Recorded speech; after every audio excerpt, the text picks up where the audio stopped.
It is Friday, May 30th, 2025. I'm Heath Lambert, and the biggest story of the week is the Biden healthcare cover-up.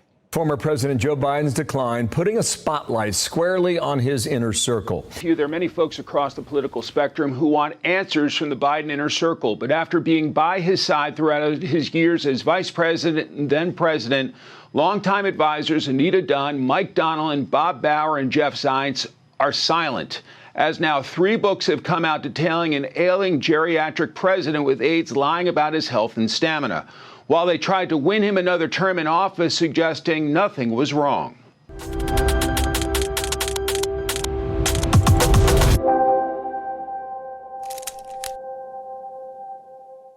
On Sunday, May 18th, 2025, former President Joe Biden announced he had been diagnosed with prostate cancer.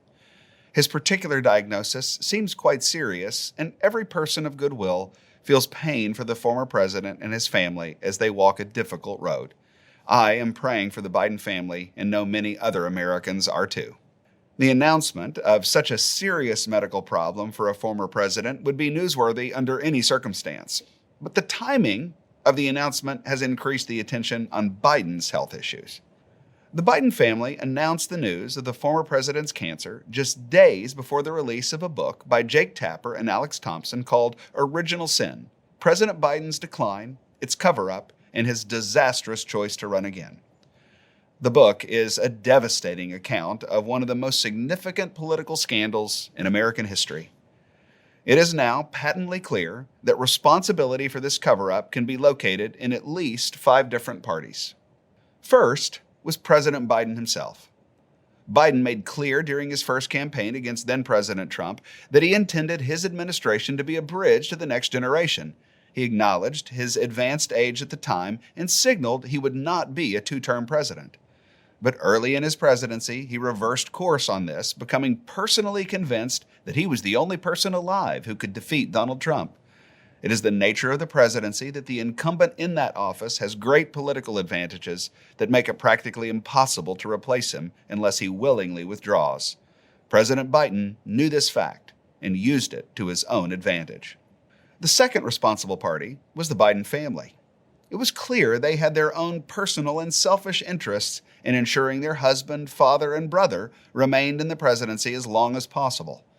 This desire overshadowed their knowledge that he was only able to work limited hours each day, that he demonstrated a dramatically decreasing ability to engage with his responsibilities, and that the most knowledgeable suspected he would be consigned to a wheelchair in his second term. Third was Biden's inner circle. There was a tight circle of advisors who limited access to the president, controlled the information he received, shielded him from negative information, and made decisions on his behalf. This group was known within the Biden White House as the Politburo. This was the group responsible for ensuring the government functioned in Biden's name and made his re-election effort last as long as it did. A fourth responsible party was much of the American media. Tapper's book is very revealing about the responsibility of the cover-up on the part of former President Biden, the Biden family, and officials in the Biden administration.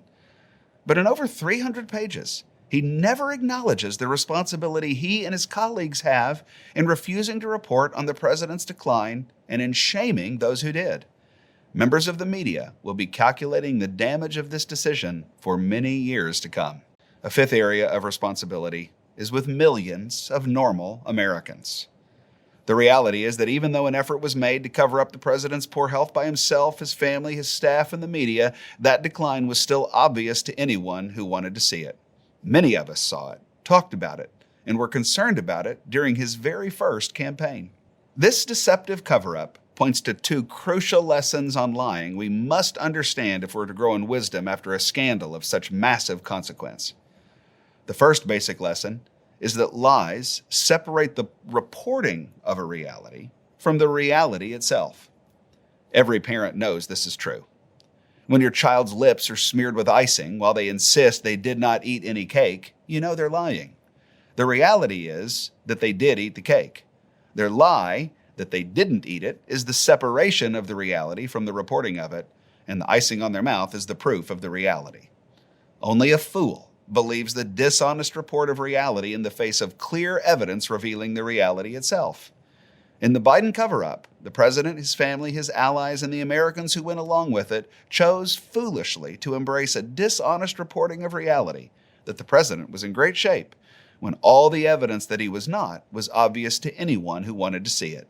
A second basic lesson about lying is that people make the decision to separate their reporting of reality from the reality itself when it suits their sinful, selfish interests. To say that another way, people tell lies when they believe that telling the truth would keep them from getting something they want. People commit the sin of lying when they believe dishonesty will get them something they can't get with the truth. These two principles explain the Biden healthcare cover-up. Joe Biden, his family, his staff, his accomplices in the media, and millions of Americans wanted a man to be president so badly that they decided to engage in a years-long nationwide pattern of deception. They separated their reporting of Joe Biden's health from the reality and created a conspiracy of lies.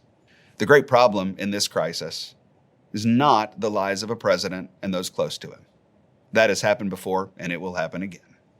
The big problem here is that so many millions of people allowed themselves to be deceived by a lie that was such an obvious separation from reality. That problem explains how desperately sick our society is and why our culture is breaking down. A civilization that rejects obvious reality is one on the brink of destruction. Fixing this problem is going to take something more than exposure, the publication of books, and the passing of legislation requiring medical evaluations and disclosures for all the health of future presidents. It's going to take the good news of Jesus Christ. The Apostle John says in John 1:14 that Jesus Christ came from the Father and was full of grace and truth. In John 14:6, Jesus says, "I am the way and the truth and the life. No one comes to the Father except through me." Jesus comes as the personal manifestation of the truth who is, in himself, the only way to peace with the Father. A culture as ready as ours to follow such obvious lies is a culture whose only hope is found in Christ, who is himself the truth and creates a people who love the truth, who tell the truth, and who believe the truth. Apart from him and his grace, it's just a matter of time until we believe the next big lie. That is the biggest story of the week. I can't wait to be with you next Friday when we examine next week's biggest headline.